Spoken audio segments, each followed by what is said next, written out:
Forecasting Center. Narito nang lagay ng ating panahon ngayong araw ho ng Miyerkules, October 11, 2023.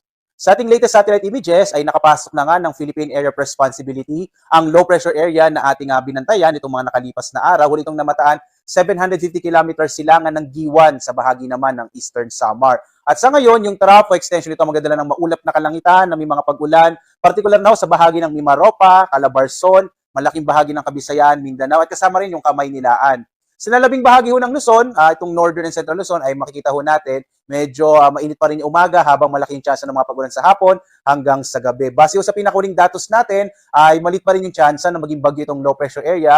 Mas nakikita ho natin yung posibilidad na maging trough o extension na lamang ito ng bagyong si Bolaben. Yung bagyong Bolaben, ito yung nasa labas ng Philippine Area of Responsibility, may higit 2,000 kilometro silangan ng southeastern Luzon at hindi natin ito inaasahang papasok ho ng Philippine Area of Responsibility.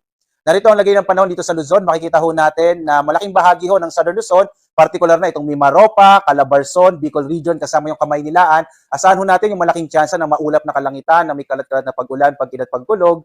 Sa nalalabing bahagi ho ng Luzon, yung Northern and Central Luzon, inaasahan naman natin yung bahagyang maulap hanggang sa maulap na kalangitan, pero posible pa rin yung mga isolated o pulo-pulong pag-ulan, pag-inat, pag-kulog, lalo na sa hapon hanggang sa gabi.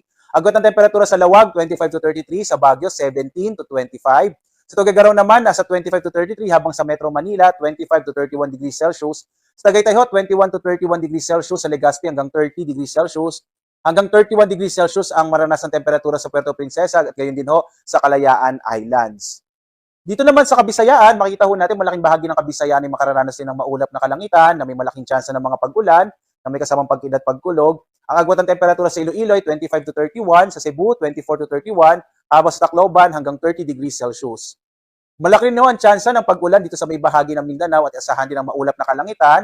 Ang agwat ng temperatura sa Zamboanga 24 to 31, sa Cagayan de Oro 24 to 31, habang sa Davao ay mula 25 to 32 degrees Celsius.